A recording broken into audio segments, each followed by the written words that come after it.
Hey, Pete, it's John Donvan here. And I think, I don't just do the debates now, that I've also moved into making documentaries. And I just wanted to say, just wow, as you hit show 500, I am thinking how badly I wish I had been documenting your journey for the last 2 years, because I actually think there'd be a great film there. Look at the story arc. Famous, successful comedian. He loses the gig that he loves, and he is crushed, and he's rejected, and he goes into this passage through a valley of darkness and sometimes near despair. He has these difficult conversations with his kids. Are we going to be poor? His daughter asks him. He has complications in his marriage. He has conflict in how he sees himself. But then this guy, he starts to build. As a metaphor, he starts to build this shed, but he's building something else. He's building back. He's building anew. He is making something new, not just the shed, but a career. This guy is finding his voice like never before, and he's building a community, and he's building a hangout zone, and he's really stretching who he is and what he does. He's getting into local politics. He's deepening his role as a father. And I'm not saying that, this thing produces a happy ending. I think it's too soon for that, and that's too pat. But the direction of the film would say near the end that he's taking things in the right direction. And for me, the last scene would be, we see this guy record show number 500, and then he switches off the lights in the shed, and he goes to bed. And not because the whole thing is over, but because tomorrow he's going to get up and do it all over again. Stand up. Wow. I mean, I'm blown away by that. John Donvan, thank you. What a special, amazing, unique, original message from such an accomplished journalist and man who I admire so much. For you to say that is really moving. The first time when I first heard that message, I absolutely cried for what seemed like a little while. Tears of joy. Thank you for your recognition and your friendship, sir. And for all the people that have left me messages, thank all of you. Gotten several dozen messages. And dozen is not a word I really like to use, but I feel like it best describes the, 50 or so. Thank all of you. I'm going to find a way to work them in the show and coming shows. And you can keep making phone calls. And me and my fake producer, Keith, because I killed the first fake producer. I mean, let's remember Schmeat at this point. He helped me all the way through the serious years. He was responsible for all the mistakes there. And then the first year here at the podcast, he got blamed for a lot. Keith has been much better as a fake producer to blame, but rest in peace, Schmeat. Rest in peace. Oh, that's for you, Vicky. As always, love that one the most. But yeah, I'm overwhelmed by these messages. It's a little bit of a weird thing to ask you to call in and say those things, because I'm literally asking you to compliment the show and the work. I get that, but you got to find ways to promote what you're doing. And because that was an idea from a listener, Mark Nolte in Iowa said, after he suggested I celebrate 500 by performing, I guess, in full frontal nudity, I suppose. Is that what he suggested? He then said, no, really, you should set up a phone line and ask people to call in and tell you what the show has meant, and then work those into the show. It was actually genuinely Mark's idea. So thank you, Mark. And thank you to each and every one of you who I've gotten to know over the past 2 years. I have so many new relationships in my life, and many of you do as well with each other, I know. Several of you mentioned that on those messages. I will probably try to find a way to play all of them, but I am just blown away. And I hope you'll continue to use that phone line, and if you didn't leave a message, don't feel guilty. You know who you are. I know who you are. We know who each other are, and hopefully that means something. Did I just say something profound? I don't think so. Anyway, if anybody wants to celebrate with me, then join me for tonight's hangout at 8 o'clock. Look for the email for the exact time when I'm going to hit start, and you'll get that email. If you are a subscriber and a member of the stand-up community, you can hang out with us tonight at 8 Eastern on Zoom, and we'll celebrate, and we'll just have make this thing up to to be really happy about. I mean, I don't think we have to make it up. We're all really happy about this, obviously, that the podcast is going well, and I've been able to put as much into it as I have been able to and make it daily and have so many guests on the program. There is a lot to celebrate. So I hope to see you tonight at 8 o'clock. If you're not a subscriber, what are you waiting for? Let's go. Join us. We'd love to meet you tonight. Just go to standupwithpete.com or patreon.com/Pete Dominic. And I hope to see you tonight. So the reason to hang out is tonight is because last night I had a Board of Education meeting, but I was unable to go because I had to change my plans with my daughter, which were to go see Spider-Man together. We were supposed to see it Friday night, but then MSNBC invited me to come on Friday night, and so I went to see the movie, didn't get to go to the board meeting, but I'll be representing this issue because I'll be talking about it with Dr. Jason Johnson tonight on MSNBC at 6. He is in for Ari Melber. He was anchoring last night as well, and the day before that, he was on this show. So we're a big deal, talking about a big deal thing, which is your schools, your communities, and what is happening right now. The public education, of course, under attack, and they want to convert it into Jesus camp with AR-15s. And we are not going to let them. I hope you won't either. But anyway, it meant that I didn't get to do the hangout last night. I also didn't get to do a second interview for today's show, which I was planning to do, but just couldn't make it work. So I do have, though, a great conversation with Christian Finnegan and Ophira Eisenberg again. We are going out on tour. The three of us, we've got 3 dates. We're trying to book a few more. So if you'd like us to come to your town, you got an idea for a small theater or venue that you like to go to that you think it would be fun for us to perform in, let us know. Find a small venue for us to perform in, and I'm sure the venues will get bigger as we work harder at it, but right now, we would love to come to your town. So send me a message, standupwithpete@gmail.com. January 15th, we'll be in Pennsylvania, King of Prussia, Pennsylvania, the 16th, South Jersey and Stone Harbor, and January 22nd, we'll be in Beacon, New York at the Howland Theater. And so comedy, fun, and games. We're going to do something extra, Q&A, trivia. We'll have a great night. So come on out to one of those shows. Links to tickets at all of our social media and in the show notes of today and everyday's show. All right, let me play one more voicemail message that I love. This one is from France Pants, our friend Francis, who has been joining us and hanging out with us and impressing us with her wit and wisdom on just about everything. Her brother Frank, also, we got to meet this year. He joined me on the show. He's an organizer, real cool guy. Anyway, Francis left this message of congratulations on the voicemail machine. Definitely for public consumption, Pete. But yeah, this is good old France Pants letting you know how I'm feeling. But dude, Pete, it has been an amazing trip these past almost 500 shows. Like, it's been outstanding to see your growth over the past 2 years.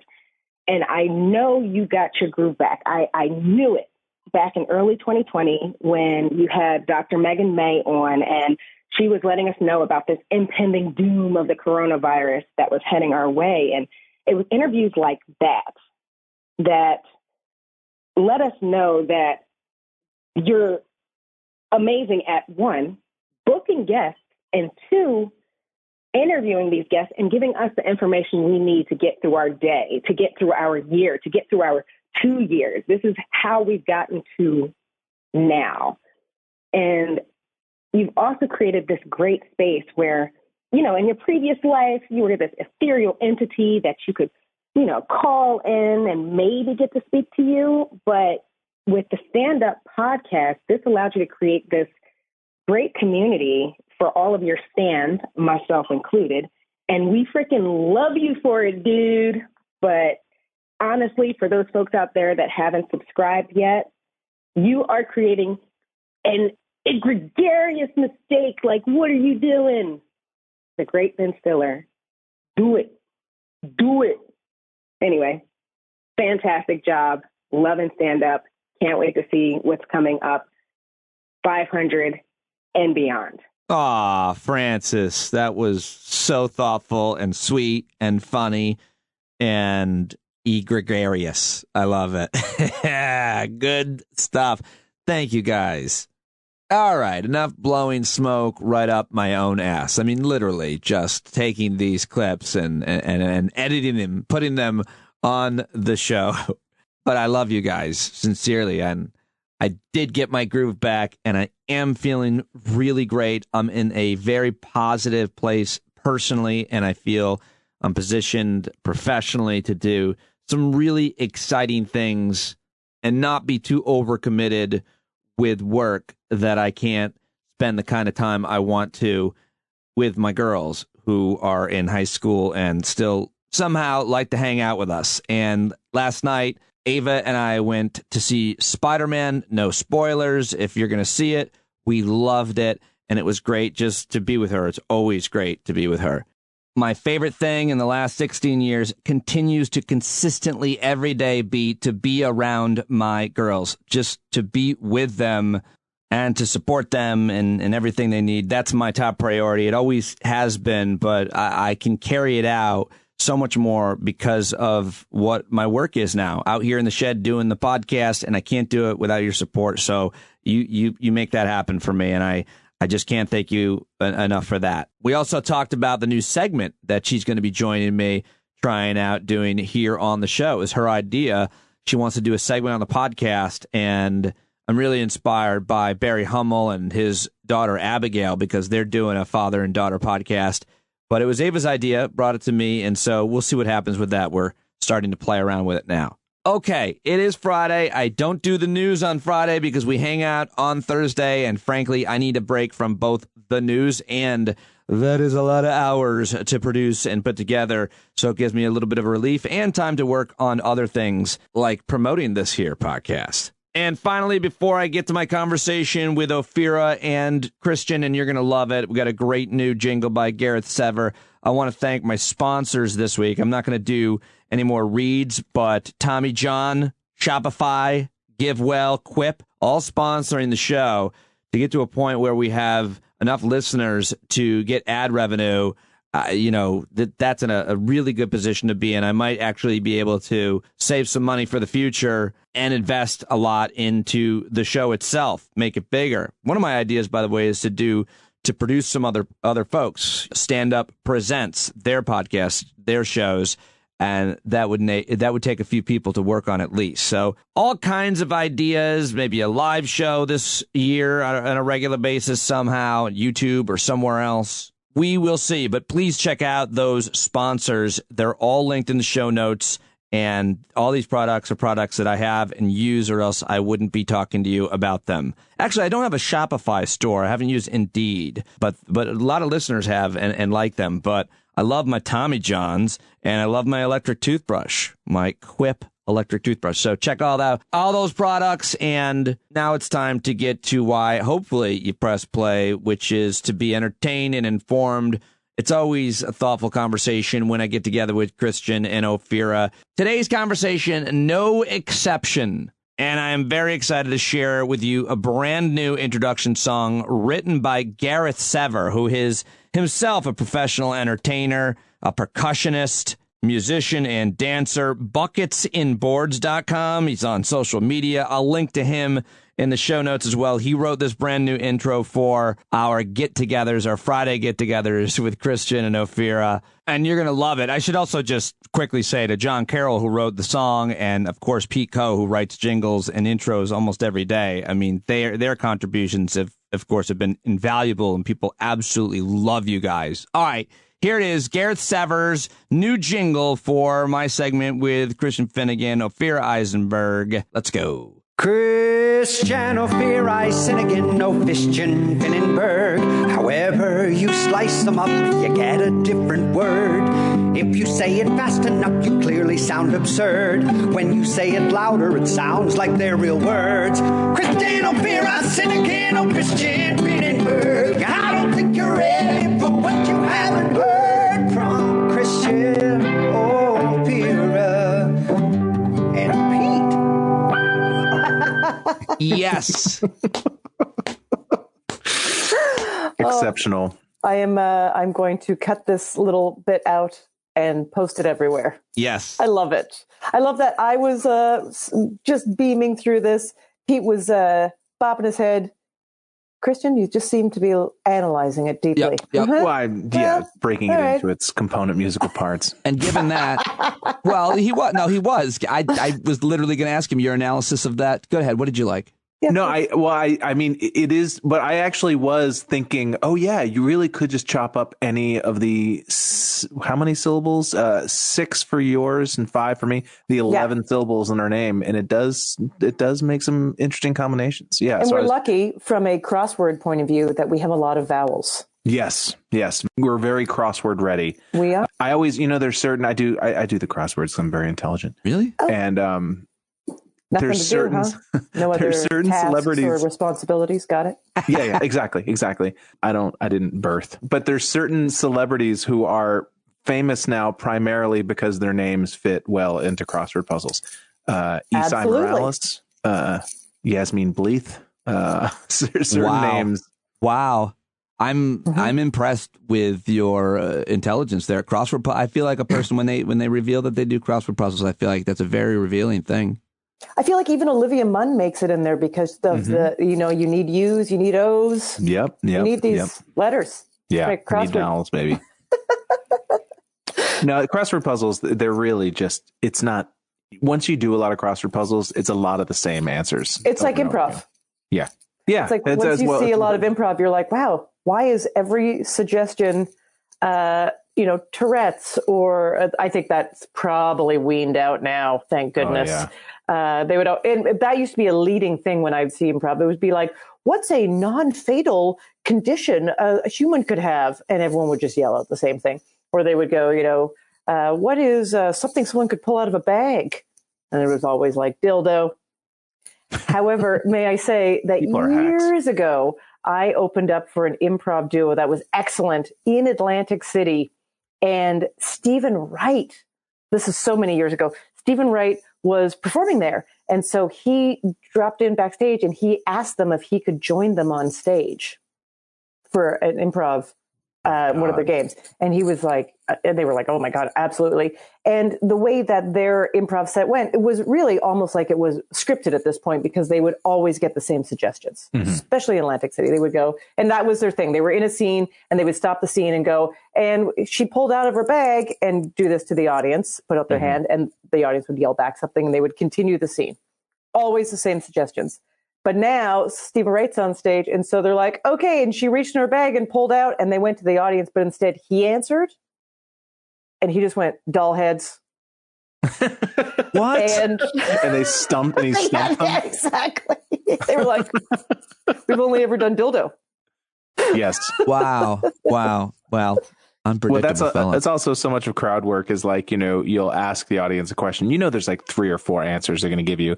And you're basically just trying to steer them into your rhetorical cul-de-sac where you can whip off these jokes that have worked 50 times before, but they think like you've just, created. Yeah, I don't even know what you're talking about. Yes, you as the warm-up comic for many shows, you have no idea what we're talking about. No idea what you're even referring to. Anyone here from Canada?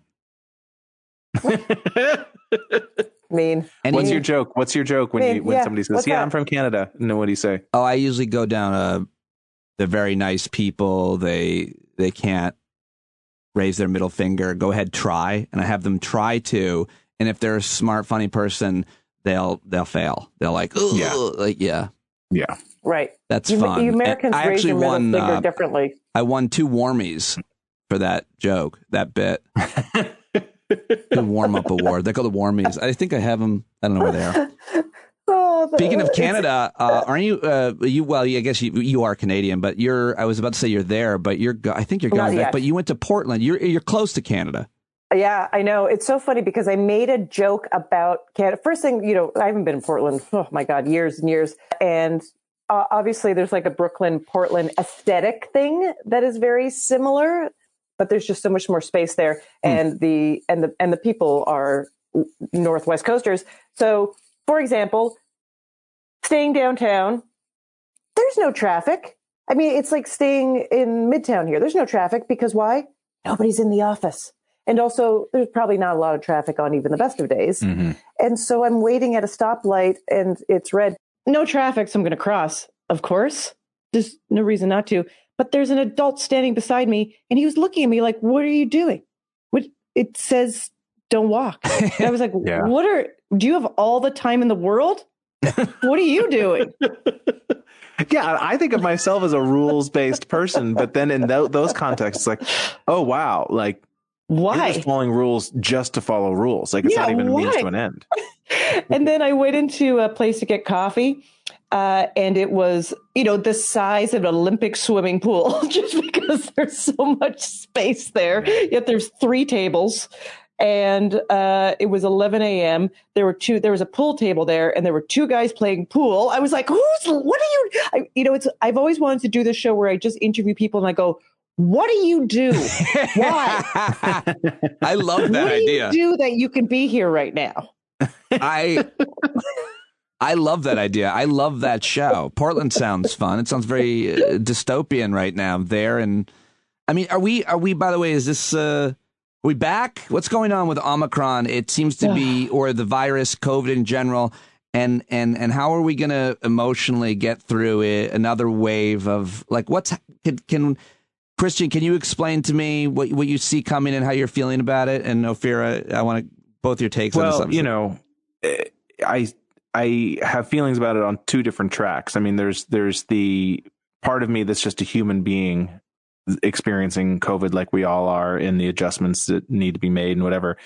And then there's the part of me that's like, oh, I'm also in the live performance business. I'm also in my career, quote unquote, revolves around being in the same room with other people, and how is it going to affect that? And I'm trying to decide which one is more depressing. It's a race between the 2. Yeah, I mean, Ophira and I were talking before we got on the mic about this. It's the same thing. Is of course there's the fear of a shutdown, quote unquote, that all these venues get shut down again. But my fear is actually not that. My fear is that there is no shutdown, but just nobody's showing up. So everybody is having to go through the motions of working and getting paid and all these things, but there's no demand for it, So in the data I want to base all my decisions on there's the data we have available, which is like how many people test positive, what the hospitalizations are like, and in some cases, how many people are vaccinated and how many people aren't of a population. But I want some test studies. I want here's a group of 100 vaccinated, boosted people who are all in the same performance place for 2 hours on Monday, Tuesday. Like they went to a performance every night, the same group of people. How'd it go? Yeah. Who got sick? That's the data I want. I think that's a hard study to conduct.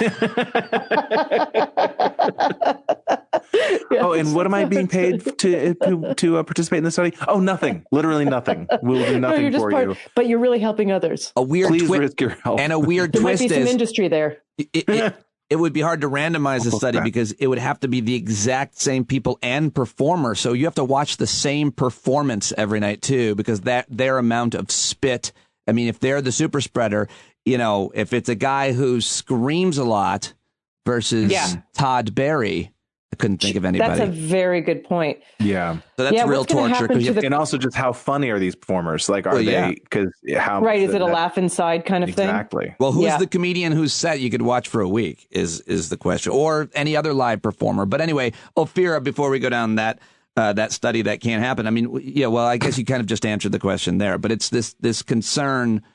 If you had that data, what would it tell you, and how are you feeling emotionally about what seems like it's coming back? I feel like there's more treatments and more people are vaccinated, and so it's like it's not as bad as it was because you're vaccinated and you there's a pill now you could take. And Yep. Yeah, I think people need to understand that we're not in March 2020. It's not going to be like that. It's just not going to be the way we want it. Right. And it is going to scare off some people who, I think the offices are not going to reopen in the way that they thought everyone was going to return in January, right? That was a huge thing. Everyone's going to go back to the office in January. And in a place like New York, I feel like that heavily influences the comedy scene because people get in a mode where they go to their job, they have a drink after work, and then they go to a show. And when it's harder to motivate when you're like, no, you're home all day, and now it's 7 or whatever, put on some pants and get out of the house. Right. Like most people are just done. Yeah. So it's, We'll see. We'll muddle through. I may have said this last week, and so I apologize if I'm being redundant, but I really think, and I'm sure this is probably true in other major metropolitan areas as well, it's really going to take the next crop of horny 22-year-olds to come through. You did not say that though. to bring this and other cities back. And what I mean by that is, even once things go back to quote unquote normal, there's going to be a level of PTSD amongst everyone who lived through this pandemic in New York. And not even PTSD is maybe too strong word. People have learned how to adjust their lives to staying home a lot. And so it's just, I don't think it's going to be the same. I think people our age are just not going to go back to going out as much as they were in 2019.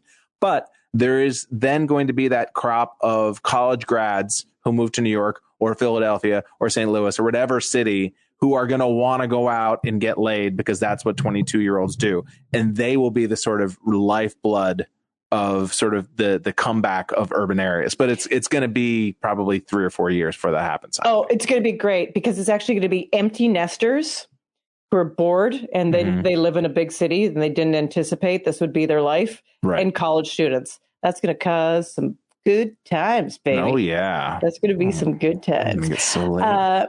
I also think, did I tell you that I got a nosebleed in a grocery store through my mask?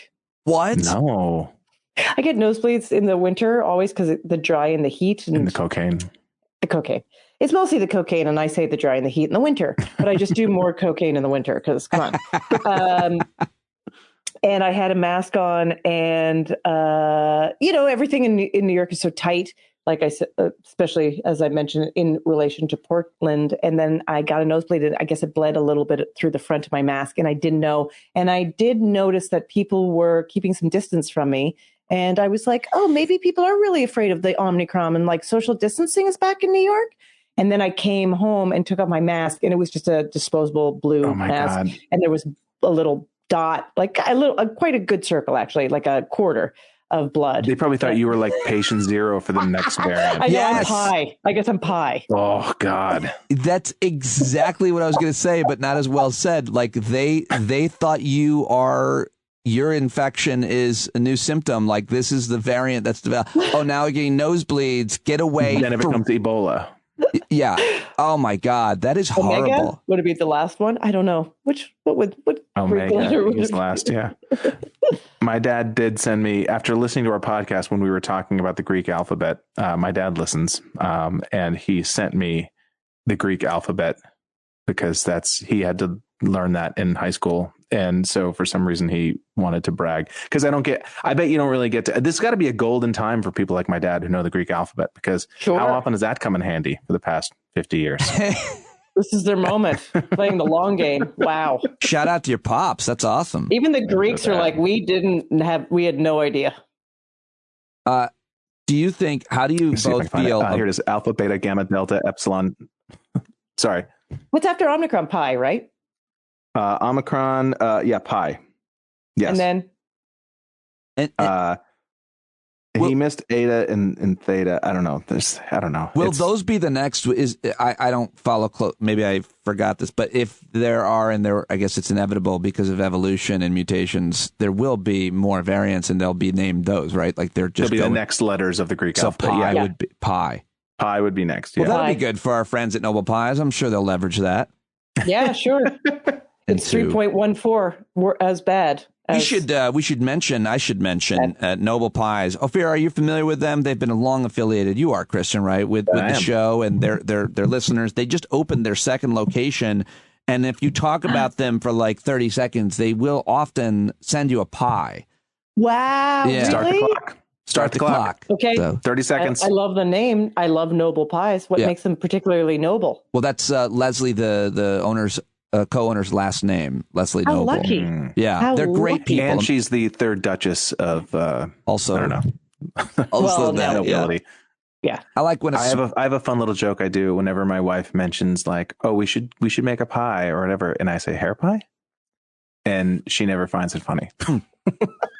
You should put that on next time it happens in real life. You should tape it and put it on TikTok because I'll love that. Yeah. She just like literally would just give me a glance like, yeah, hair pie. Very funny. Hair pie. Mm-hmm. I watch TikToks, like they feed you what you watch. I think maybe the algorithm's like whatever you watch the longest, like you stay watching it. Yeah. And there are all these couples that are beautiful. It's never an unattractive couple, of course. And they play pranks on each other.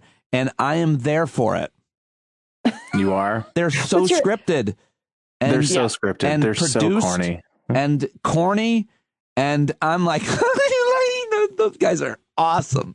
Yeah, and millionaires. That's what marriage is like. You know what? I can watch 100 of those. Have you ever seen the water bottle prank? It's very simple.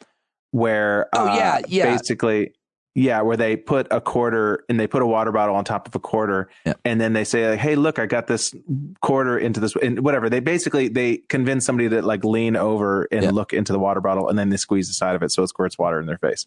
It's a very simple juvenile thing, but I do enjoy those. I like the ones where someone they're like, "Oh my goodness, look at these like amazing like chocolate covered, I don't know, like strawberries I made," and they have taken like onions and cover them with chocolate, and the person bites it.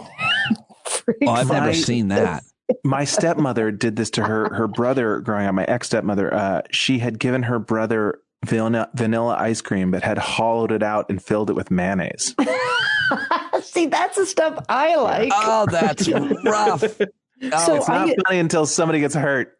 I used to have a roommate that would like eat our food in the fridge, would never buy food, and then he would have like creative ways to top up things by mixing other things to make it look like he didn't have your food. Like he was I remember he was like mixing baking soda and water, and I was like, "What are you doing?" And he was like, oh, and I think he was going to pour that into the milk to make it look like he didn't pour the milk. Wait, can I play? Have you ever I once had a roommate that yes, please. Okay. I once had a roommate, nice guy, younger than me, in my early 20s, shared an apartment in Manhattan. He would shave. He was very hairy, like hairy back and chest, small little fella. And he would shave his full body in the shower. And then when I would go in there, it would be a ring of hair, like really thick, like ridiculously thick, like cartoonish. And I would always dry heave. But I didn't know, he was such a nice guy, and I didn't know how to address that. But it was a tub covered in hair quite often. You know what you can make with all that hair? Hair pie. Hair pie. That's going to be a bit on our tour. Hair pie. Yep. Hair pie. Welcome to segment one. They're doing hair pie. Oh, this is my favorite. I love it when they do hair pie. All right, before I move on. Okay, everyone has to bring a gross story of hair every single show. Got it. I have a few. Before we move on, does anybody have I had a roommate once story? Okay. Christian? I had a roommate who was a dancer on MTV's The Grind, which was the show where people would gyrate in the 90s and like dance. It was hosted by Eric Nies of Real World fame.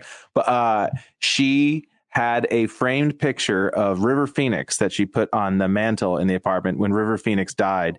And every morning she would walk up to and give the photo of River Phoenix a kiss. Wow. I had a similar thing. It was just a picture of Christian Slater, who is alive, but I would still kiss it.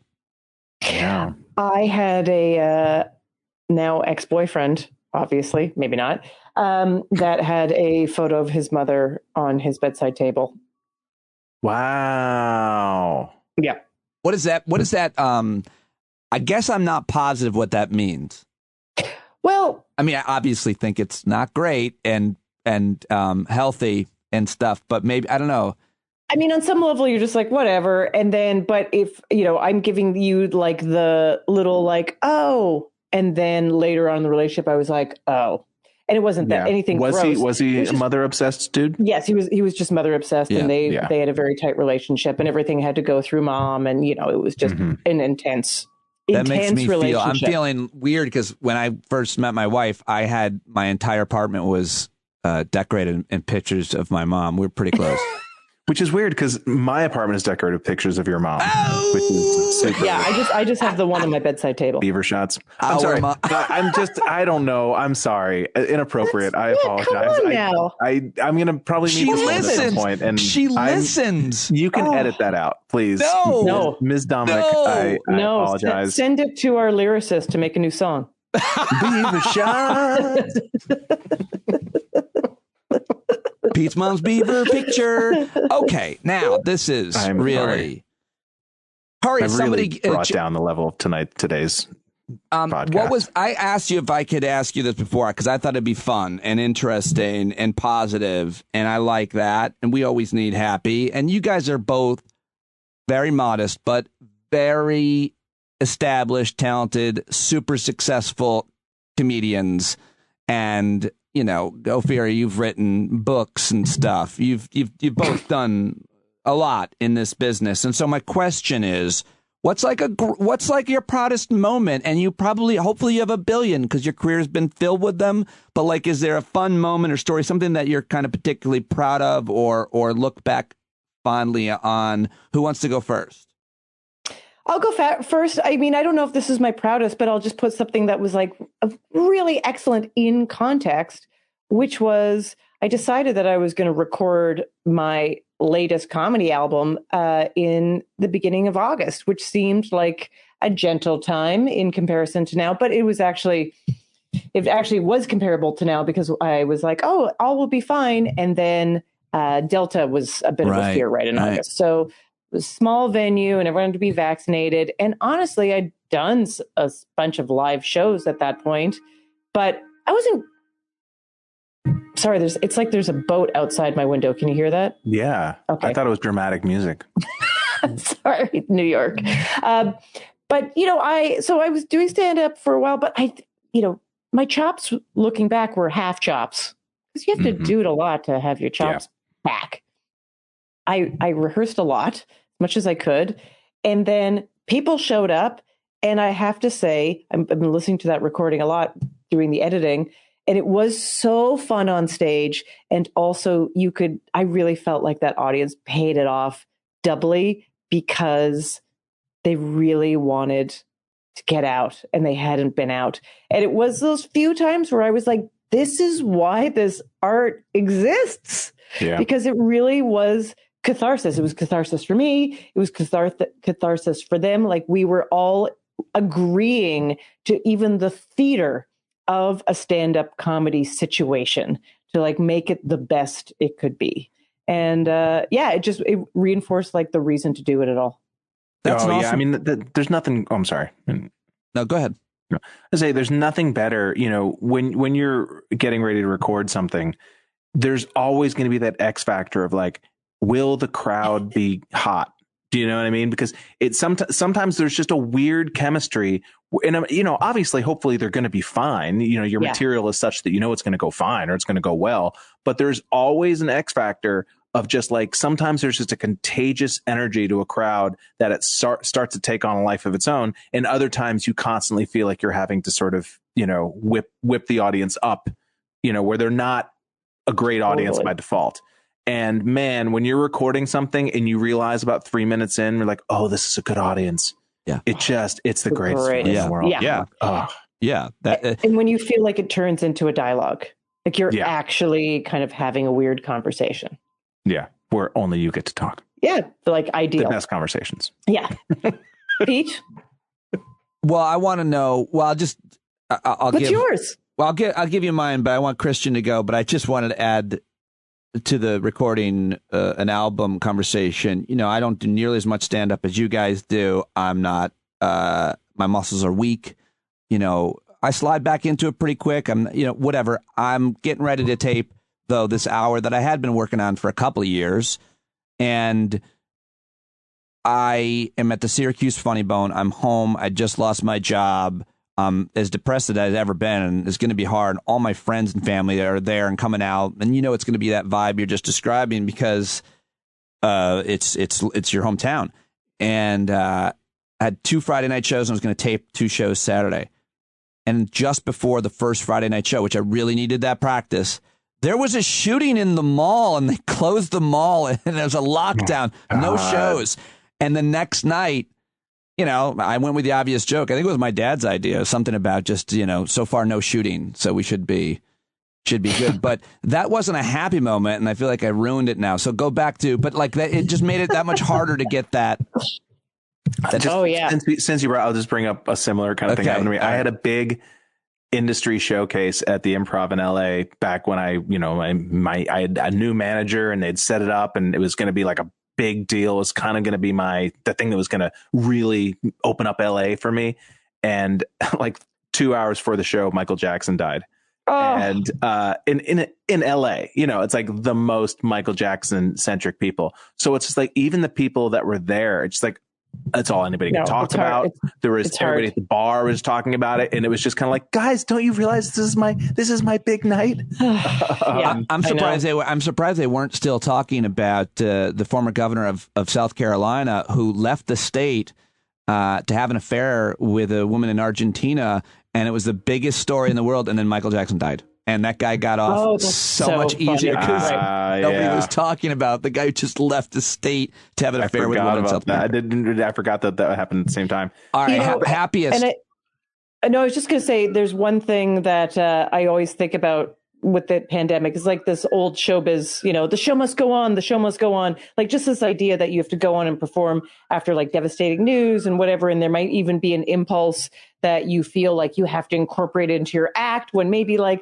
no one needs a joke about Michael Jackson's death the day after. Like maybe no one needs that. But I do think that if anything we've learned from the pandemic, like I do think the show must go on, but also the show doesn't have to go on. The show does not have to go on. The show can wait. Okay. Yeah, I had a conversation with Nathan McIntosh. He's a great comic about this. Like in the summer of 2020, maybe we should do the show tonight. Just don't do the show. Well, but also it's just like this idea that we always have as comics. It's like, you know, if I'm not getting up every night, then it's like, you know what, you can take a month off. It'll be fine. Yeah. You know, you'll get back to it. You know what I mean? Like go on a vacation. Right. Like, you don't have to be what this if someone robot replaces me? Well, then they were always going to replace you. Yeah. Yes. Yeah, I don't mind throwing Ryan Reese under the bus publicly, because like he's OCD, had to do a show like every single night. He was like, talk about, this is my 700th night. I was like, you have to live a life to have material. You can't always be on stage. But that is so true. Yeah. That is so true. Yeah. So Christian, happiest, proudest, what do you got? Well, I don't know if proud, but I remember the most kind of delightfully surreal thing. For a long time ago, I had a show on TV Land. It was like an interstitial game show called Game Time, which would, like, when they'd be showing old movies during the commercials, I'd be doing dumb little whatever. And so they had like the TV Land Awards and like the early 2000s, mid 2000s. I was doing the red carpet. I was like naming the people as they walked down the red carpet or whatever. But the night beforehand, they had a comedy show for all of their TV Land advertisers. And to sort of make it feel like a big deal, they had like 5 celebrities in the room. And it was Adam West from Batman. And I adore Adam West because he's the star of Look Well, which is the funniest show to fail on TV of all time. Which, Google it if you haven't seen the Look Well pilot written by Conan O'Brien and Robert Smigel. It's the greatest. Adam West, Peter Knight, who played Peter Brady. Yeah. Or Bobby Knight, whatever his name is, something Knight. It's Michael. Yeah, there's a lot of Knights out there. Marion Ross, who played Mrs. Cunningham on Happy Days. Tom Wopat, who played Luke Duke. Yeah. And Eric Estrada. And it was so bizarre to be doing comedy and be like, oh, look, Batman liked that one. Peter Brady, not so much. Oh, Mrs. C coming through in the clinch. She was a good audience member. I bet she was supportive. But that was one of those, like, this is like a moment of my life that I'll just remember, you know, forever. Just doing comedy for Luke Duke is just very strange. That's awesome. Great. I love it. Do you guys feel, I want to ask you one more big question that I didn't ask you about. Do you have time for one more big one? Yeah. This is a big one. This guy reaches out, a listener named Matt. Great guy, gotten to know him because he lives near me, and I met him, and he actually like gave my daughter like an hour of his time because he's a volleyball coach. He's a teacher, but he's a volleyball coach as well. And he did like an hour of like clinic with her on volleyball because he's trying to learn how to play. Really great guy, younger, 31. Tells me that he's dating your daughter now. He is. I'm sorry. I love this moment. I'm sorry. Should you say, I don't know. I think he's okay to, bring him over for dinner. He says, listen, this is going to sound weird, but your daughter and I are kind of a thing. I'm like, wait, you're 31. She's in junior in high school. And he's like, I know, but I am a subscriber. Yeah, there's the rub. Yeah, he tells me that he just finds out that his wife is pregnant. And he's let him know first trimester or whatever. And then he says, and 24 hours later, he finds out he may need open heart surgery. And he says, and it's similar to the issue that Christian Finnegan had. And do you think, I could talk to him about it? And I started thinking about both of you who have both had health issues. Of course, Ophira, breast cancer, and also an accident when she was younger. And I started thinking, I've never had a serious health issue or accident like that. And I started thinking, how do you feel if people find out about something that you went through and they want to talk to you about it? Do you generally, have a posture like, yeah, sure, I'd love to tell you how I've dealt with it, or like, dude, please, I'm good. And so I thought that would be a good question for both of you, because I think that can kind of be a public service for people when they hear about it, talking about it openly, publicly. So, yeah, I've been thinking about this for a long time, and actually ways to talk to people more about this stuff, because I think that it's so scary to most of the population, and they almost feel like if they talk to you about it, A, they might say the wrong thing, which they might. That is a thing. You go into it, you may say the wrong thing. B, that just the fear of having to talk about anything of a certain medical severity or disease or whatever, people are, because they have to reflect on their own mortality. So they just want to shut it down. And also, I think there's just desire to always be like, it's going to be okay. It's going to be okay, right? It's going to be okay. Like to plague someone with it's going to be okay. I will say there is some merit in people telling you that they'll see you in the future, like this idea that it is going to be okay. Mm-hmm. There is some comfort in that. You just don't want to hear it from the point of view of someone saying it because they are saying it to themselves and you just happen to be there. And I think a lot of people who are struggling through this stuff do not get a chance to talk about it in a way. And it's very lonely, very, very, very lonely. Yeah. And you feel almost silenced because all people want is the story of the phoenix rising from the ashes. Yeah. What can you tell me that will make, like, when you're talking to somebody who's not sick, like who wants to ask you about it? It's like a lot of times what they really want is for you to just tell them that you're okay so that they can have registered care and then move on with their lives. Right. And so it can be very lonely for sure. But I will say that, speaking of your listener, Matt, like, I can only speak for myself. I like talking about it with people because it's similar to when you have like a new roof put on your house, or you've spent a lot of time that you had, but I have all this information now. Yeah. That I have nothing to do with. Do you know what I mean? Yeah. So it's like, I kind of want to share it with somebody. It's like, oh my God, you're asking me about this thing that I know about and I can't do anything with all this information. Like, I'd be happy to tell you about my experience, because what the hell else am I going to do with it? Anything that I can't turn into a joke is basically just taking up space in my brain. So yeah, I'm always, when I was about to have my surgery, I was connected with a friend of a friend who had not the exact same surgery as me, but something very similar. And he was the same way. He was like, here's what to expect. Here's what I went through. And I could tell he was almost more eager to talk than I was. Well, I feel kind of the same way. That was the other question I was going to ask you both, which is, because it's one thing if it's someone that knows you personally and has a relationship with you and a trust and an admiration or whatever and respect for, and says, listen, I'm going through something that's similar. Let's talk about it. It's a different thing if this is a person like, you don't even know him. Like, I feel like that's so much easier. Oh, I almost like talking to people that were a few steps away from me because I didn't feel the same level of vulnerability. Yeah. Or that, they don't know you, you don't know them. So there's nothing personal entering into it one way or another. It's like, I don't have to soften it for you. I also don't need to like, scare you straight, or I just tell you what my experience was and take of it what you will. Because I really did think about this for a while, and I'm so glad that you both, have a lot to say about that. And because I've done it again, I've brought out the best of my guests, because that is such an important, I think, issue. But I feel like there's support groups for alcoholism. There's support groups for, cancer survivors and stuff. But like, I was going to say, especially men don't talk about their health stuff. But regardless, like, sometimes you have something very specific and there's not, and you don't want to go to a support, but you hear publicly, you guys are public people, you're comedians, you talk about this in all different places. So people like, this has happened a lot, especially through Christian's thing, because he was so openly talking about it. People reach out like, I'd love to talk to him or her about it. So there's not a support group for this kind of stuff, I guess. And I will say that I made a mistake especially with the breast cancer. I mean, the car accident and that whole world of my life has heavily affected me. But, that happened when I was a kid. So I've just been dealing with that my whole life. But with the breast cancer, I was so fixated on the fact that people would treat me different if I talked about it, and that I would be looked at a certain way. And I didn't want to see pity.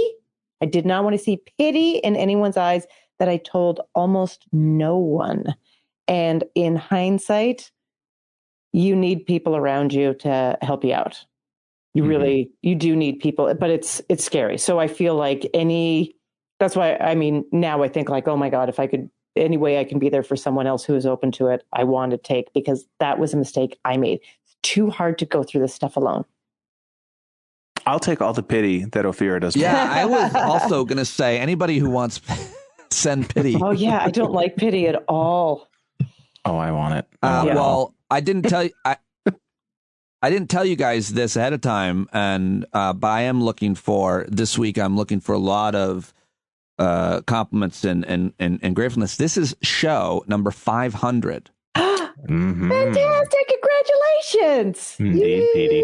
And I couldn't be happier to be talking to both of you, and now on a hopefully regular basis, and doing this tour. We've announced 3 dates, and I'm super excited about where I'm going, certainly with this show, but especially with specifically hanging out with you guys and doing shows and being with you, and you make me better here and doing stand-up. So I just wanted to say thank you for joining me here on this special show, as well as whenever you can, whenever you're available. And I just have so much admiration and respect for all of who both of you are, and I want to say that to your goddamn faces. There. Oh, thank you, Pete. I appreciate that. I want to congratulate you. Like, early in the pandemic, I reached out to you just because I saw you were doing your podcast every day, and I was kind of at where I started being sick of being home, and I reached out to you and said like, hey, I'd love to do your podcast sometime, just because I've always admired your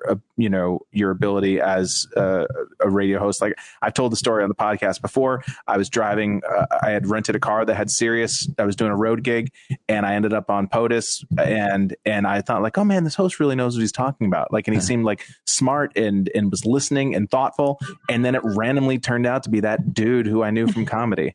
And ever since then, I've just been such a huge believer in your talent and in your ability, not just on the mic, but off of the mic, in terms of creating a community of really great people. Like your audience is the audience as a comedian that I'd kill to appeal to. And so I want to thank you for doing this. I want to congratulate you on all your great work. Well, you have told that story before, but it never gets old. I really, really appreciate it. Thank you very much. And I know that me being here, elevates your show. So, so I guess you're really thanking me. That's exactly, that's absolutely true. And so many different ways. And I love it. I love all of you, and I'm very excited to see what is going to happen with you, Ophira, next, and then of course with the three of us this year. I think it's going to be. I think this tour is going to be. I think it's going to blow up. I was thinking about it. I was like, I think we're going to be playing arenas.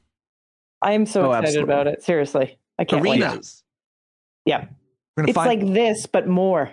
Yeah, think about that, everyone. But with like actual written material and twice as many hair pie jokes. Speak for yourself. All right, guys. Well, I'll let you go. I really appreciate it. Thank you very much for joining me on this special show. Have an awesome weekend. Are we plugging anything? This posts on Friday. Any plugs that specific for the next week? No. Okay. No, holidays, baby. Holidays. Nothing. Yeah. And quickly, how do you feel about inflatable lawn? I do this rant every year. Inflatable lawns, but I have a specific one now, Christian. Inflatable lawn decorations, Ophira, for the holidays. Too much. Oh, I mean, I like driving by them and looking at them and being like, that is the biggest thing I've ever seen. Right. But I also, I have this, it's like a caged animal. I just want to go and like cut all the wires. Yeah, exactly. And when I see inflatables, it makes me know that your house is going to stink. Like I know that your house is a mess and that it smells and that there's like stains on the carpet. That's a really interesting judgment and assumption. Well, the problem, of course, I've said it before, but the problem is use lights when during the day, I can't see your lights. And often these people, I don't get this. They let them deflate during the day. And I walk my dog or I drive past and it just looks like a used condom on your lawn or just trash all over your lawn. They look terrible. And finally, yesterday, a neighbor has way too many of these things, but he had an inflatable nativity set, guys. An inflatable baby Jesus, Joseph, and Mary, Ophira. Oh, my goodness. I was going to say, like, I know that look during the day where it's like someone stabbed Santa Claus. Yes, but in this case... a little shriveled up, deflated baby Jesus. Yes. That's sacrilege. Exactly. Where's the Christmas miracle? It's not on that for the season. Thank you. The three wise men brought an air pump. There's a lot. It's like I'm so just trying to make the hackiest sex doll joke in the world, and I've managed to hold off on it. Come on. No, I'm just saying. Whatever. It's just, All right. Leave it up to her imagination. Yeah. All right, guys. Thank you very much. Thank you. Yeah, there you go. Christian Finnegan and Ophira Eisenberg. A great new jingle by Gareth Sever. Check him out at Buckets and Boards. That's BUCKETSN boards.com. Does an awesome comedy percussion show. Very, very talented guy, obviously. So great to have him as part of our community. I hope to hear or see from you. I hope to see you tonight at our hangout if you're a subscriber. And if you're not, sign up now for as little as $5. Sign up to be a subscriber, supporter of the show, part of our community if you'd like to be, or just support the production of the show each and every weekday out of the solar-powered shed here in Rockland County, New York. I'll be on MSNBC tonight at 6 p.m. unless things change with my friend Jason Johnson.